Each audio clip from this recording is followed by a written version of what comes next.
I'm Dave, and this is Austin's Kamado Joe Masterclass. This is what perfect turkey is supposed to be: flawlessly moist, incredibly tender, and wrapped in crispy golden brown skin every single time. And the best part, it's easier than you think. So forget about the dry, sad turkeys of Thanksgiving past. Today I'm giving you the only guide you'll ever need to make a show-stopping Joetisserie turkey on your Kamado Joe. We're starting with a simple brine that guarantees a bird that's juicy right down to the bone. Let's get into it. The path to a perfect turkey starts one day before you cook, with the single most important step you cannot skip: the brine. So why brine? Well, as a turkey is pretty lean and during a long cook it's going to lose moisture. This process adds flavor to the meat and it loads the turkey with extra moisture. That extra moisture will make the turkey tender and juicy. It's also a bit of a safety net, making sure that even if you go a little over in your temperature, the meat stays tender and succulent. Making a brine is simple. In a large pot, combine 2 quarts of vegetable stock, 1 cup of kosher salt, and a half a cup of brown sugar. Now let's add some flavor.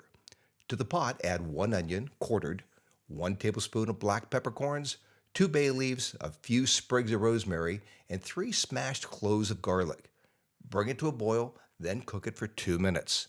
Turn off the heat and allow it to cool down completely.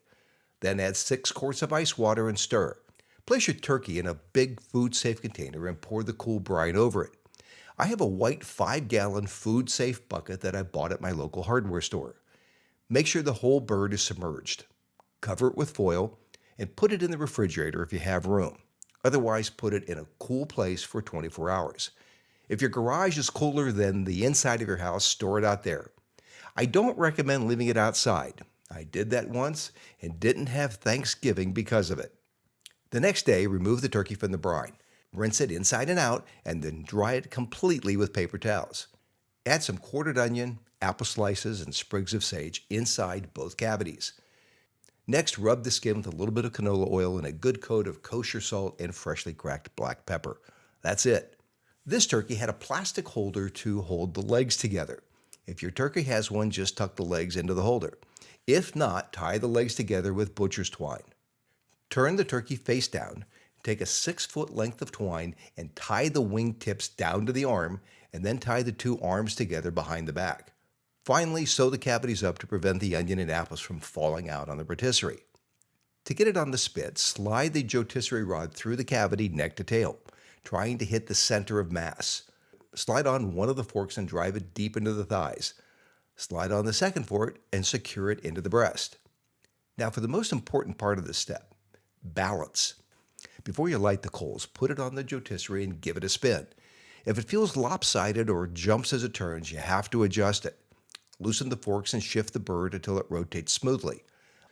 Once it's balanced, crank those thumb screws down as tight as you can. I like to use a pair of pliers to snug them up just a little bit. If they come loose, the turkey will stop spinning and it will burn on one side. Finally, insert a wireless temperature probe into the thickest part of the breast so you can monitor how it cooks. You can't use the fireboard for this task because the probe is wired and would get all tangled up in about 3 spins. I'm using a Typher probe and I like it better than the other well-known probes that I've used. The other probes had connectivity issues more than about 10 feet away. Fill the charcoal basket with large pieces of lumped charcoal on the bottom and smaller pieces on top. Adjust the vents to hit 325 degrees Fahrenheit. I used my fireboard with the fan installed and placed the ambient temperature probe inside the top vent, about even with the dome probe. It worked very well. You will see some videos that advocate putting all the coals in the back to avoid flare-ups. I've tried it and I don't like it.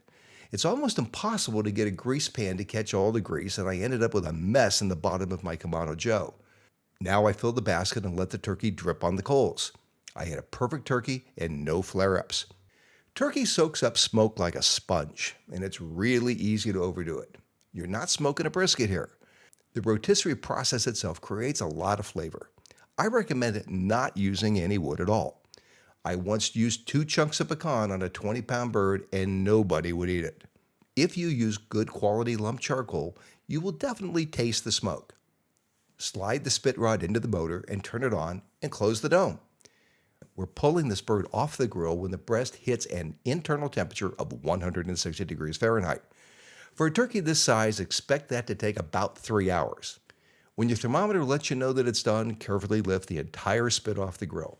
The turkey will be a golden brown and it will smell incredible. Take it inside and wrap it with several layers of heavy-duty foil and let it rest. Take your sharpest carving knife and make that first slice right through the breast. The juices should be literally pouring out. That is the sign of a perfect Joetisserie turkey. The breast meat is so tender, so succulent, and it's packed with flavor from the brine. You can taste that little hint of smoke from the charcoal. It's subtle and it doesn't overpower the flavor of the turkey. This is hands down the juiciest, most flavorful turkey you will ever make. It's not hard to make a show-stopping turkey on a Joetisserie. Hey, if you liked the video, let me know and please subscribe.